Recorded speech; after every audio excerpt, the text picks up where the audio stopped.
Recently, there has been much discussion in traditionalist circles regarding the Frankfurt School. This was a very influential group of theorists who inspired a particularly successful movement of applied Marxism. Even in his own lifetime, Karl Marx attempted to apply his theories in revolutionary action. When Marx published the Communist Manifesto in 1848, he was a leader of the Communist League. However, these early communists failed in their revolutionary attempt. Marx fled into exile and wrote Kapital and other works. The first school of applied Marxism was revisionist Marxism, founded by Edward Bernstein. Revisionists advocated revolution through parliamentary gradualism. Their tradition endures in the social democratic parties of Western Europe. Marx himself rejected the Social Democrats. Most famous are the Soviet Marxists. Marxists who, as Bolsheviks, seized control of Russia in 1917. They are Marxist-Leninists. The Frankfurt School, through its Institute for Sozialforschung, founded in 1923 at Germany's University of Frankfurt, developed a type of applied Marxism quite different from revisionist Marxism and Soviet Marxism. The Frankfurt School developed Freudo-Marxism, a theory which synthesized the theories of Sigmund Freud and Karl Marx into one corrosive, subversive force directed against Western civilization. Marxism, after Marx, who died in 1883, developed in response to failures of Marx's prophecies. Revisionist Marxism arose when the working class failed to become poorer and more militant as Marx had predicted. Marx had also predicted that the workers would develop a sense of international solidarity, would come to see that they had no fatherland. However, when World War I erupted in 1914, the workers first saw themselves as Germans, Frenchmen, Englishmen, and so forth. One great triumph for Marxism came out of the First World War, the Bolshevik seizure of power in Russia in 1917. The Bolsheviks, or Leninists, said that the revolution had failed in Western Europe because the capitalists in those nations had bribed their workers with loot stolen from their colonies. If revolution did not arise everywhere, according to Lenin, it could only be because colonialism and imperialism. In the late 1930s, the term racism was added. Bolshevism briefly seized power in Hungary and Bavaria in 1919, but soon lost. In Italy, Marxism suffered an even more stunning defeat. A former revisionist Marxist, Benito Mussolini, became a renegade and developed his own variety of nationalistic socialism, which he called fascism. The fascists totally suppressed Marxism. The founders of the Institute in Frankfurt, observing fascism in 1923, were quite alarmed. How could the working class go so wrong? Why did so many workers behave in an irrational manner? They concluded that the mass psychology of the workers had to be considered. They believed that the new theory of psychoanalysis, Freudianism, with its emphasis on irrational impulses and drives, would help explain why the workers had accepted fascism. Although the Frankfurt School had some tenuous links with Soviet Marxism, most notably through a Stalinist named George Lukács, they largely followed their own line of development. Thus, they were able to penetrate into the center of consciousness of the United States through the mass media and certain areas of higher education. Until 1933, however, the Frankfurt School was active only in Germany. The rise to power of Adolf Hitler, another National Socialist, whose movement was even more ethnocentric than that of Mussolini, forced the Frankfurt School into exile. They moved en masse to the United States and established the Institute for Social Research at Columbia University. The Institute of Social Research at Columbia was closed in 1950 when Max Horkheimer returned to Germany to play an important role in the denazification program. The reestablished institute largely ended with Horkheimer's death in 1975. The Frankfurt School developed a theory to explain the workers' acceptance of fascism. The capitalist system developed and sustained a type of family structure, a patriarchal family structure, which produced children with a particular character structure, the authoritarian personality.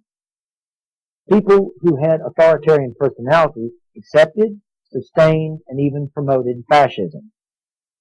Fascism was defined to include any manifestation of nationalism, ethnocentrism, or racism that developed to a point of conscious political expression.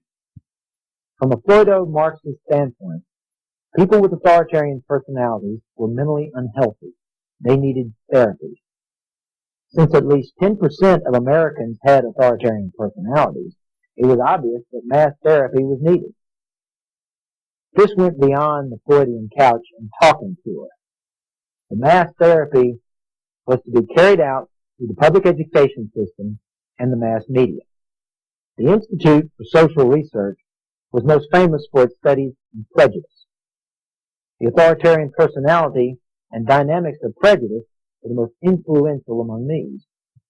The late Christopher Losch, who is by no means a writer, concluded that the purpose and design of studies in prejudice dictated the conclusion that prejudice, a psychological disorder rooted in the authoritarian personality structure, could be eradicated only by subjecting the American people to what amounted to collective psychotherapy, by treating them as inmates of an insane asylum. Obviously, the Frankfurt School had an impact only because its theorists found thousands of followers in strategic areas of the mass media as well as in higher education. What was involved was too big to be a conspiracy, but so deliberate that it was not simply an outcome of self-generating social forces. One of Hollywood's favorite themes is the man-made monster called the golem. The mass media created the hippie as a direct antagonist to the authoritarian personality. The hippie is a golem who has served his creators well and who has not slipped out of control. The urban militant has been a less tractable creation. It is no accident that now one television program or motion picture after another hammers at the same themes: the stupidity of fathers, the children who know better than their parents, the liberated female who rejects motherhood. Above all, the white male is responsible for all that is wrong with the world. It is this never-ending psychological warfare waged against the white male which is the enduring legacy of the Frankfurt School. While America's patriots were fixated on the threat posed by the Kremlin, a group of cultural subversives seized control of the nation's opinion-forming apparatus without firing a shot. They deceived many by giving attention to Freudianism. Their successors have moved on to theories of deconstruction. The theories may change, but the actors remain the same. Their goal remains the same: the gradual and total obliteration of our nation and our people. Karl Marx, over 150 years ago, wrote about his goal, or maybe it was his obsession. And he said it was the overthrow of all institutions. Karl Marx wasn't a reformer, somebody who wanted to make a bad situation a little bit better, tinker with the structure a little bit. He was a revolutionary. He wanted to overthrow the entire system in Europe.